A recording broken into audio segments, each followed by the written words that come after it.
இப்பதான் பொண்ணா போச்சுனாரு. இவன் யாரு? இவன் எங்க பெரிய பார்த்தா வீட்டுல உட்காந்து குழந்தை எதுக்குடா வீட்டை சும்மா உட்காந்து கிடக்குற என் கூட நாடகத்துக்கு வரான்னு கூப்பிட்டான். என்ன வாசம் பெரியப்பான்னு பப்புனு வாசனா பையன்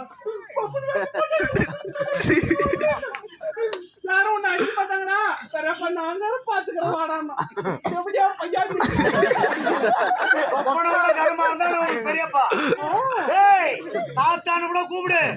உன்னை அடிச்சே சாவடிக்கிறா இந்த வருஷம் முடிய வரைக்கு. இது சூத்தா எஸ்டி வாடா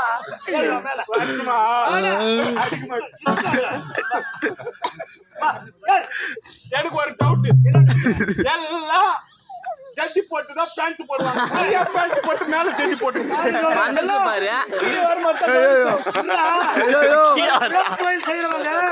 விவசாயத்தை பத்தி முழுமையா தெரிஞ்சிருக்கணும். ஒரு மோட்டார் அதாவது டிரைவர்னா அத பத்தி எல்லாமே தெரிஞ்சிருக்கணும். ஒரு நாடக கலைஞர்னா அத பத்தியே எல்லாமே தெல்ல தெளிவா தெரிஞ்சிருக்கணும். நீ என்ன வருஷம் ஆடுற? நான் என்ன வருஷம் ஆடுறேன்? நீ உள்ளாரு ஒரு கதாநாயகி இப்படிதான் உட போடணும்னு பெரியவங்க வகுத்து வச்ச நியதி. ஒரு தளபதினா என்ன எப்படி போடணும் அந்த மாதிரிதான் நாங்க லைனா போயிருக்கிறோம்.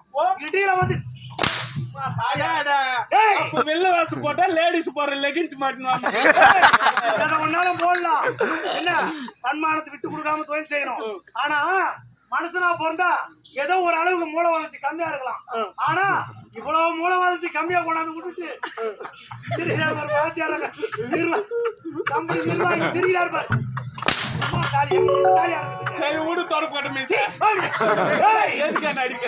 இந்த கேட்டு மண்ணு அன்று இளவரசன் அவமானப்படுத்தினார், இன்று கேட்டு மன்னன் அவமானப்படுத்தினார். இருவருமே என்ன பார்த்து கருப்பு கேவலமா படுத்துறாங்க.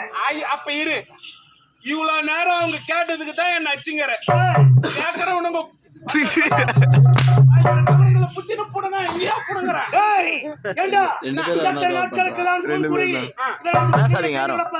எனக்கு திடீரென்று ஒரு ஆசை வந்து விட்டது. என்ன ஆசை? எப்படியாவது இந்த நாட்டின் ஆட்சியை நான் கைப்பற்ற வேண்டும் என்றால் இருவரின் ஒத்துழைப்பு எனக்கு தேவை. கவலையே படாத, எங்க ஒத்துழைப்பு எப்பவுமே உனக்கு தான்.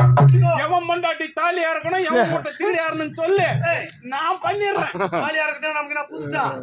இந்த கம்பெனில எந்த குறையும் இல்ல, கை நிறைய சம்பளத்தை கொடுக்குறாங்க.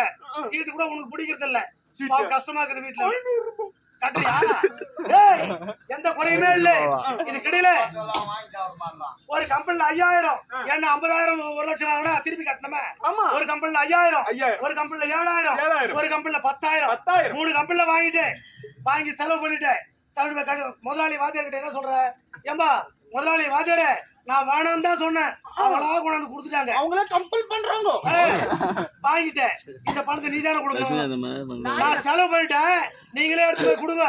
அந்த 3 கம்பெனிலயே தாலியா இருக்கிறேன், 4 கம்பெனில தாலியா இருக்கிறேன்.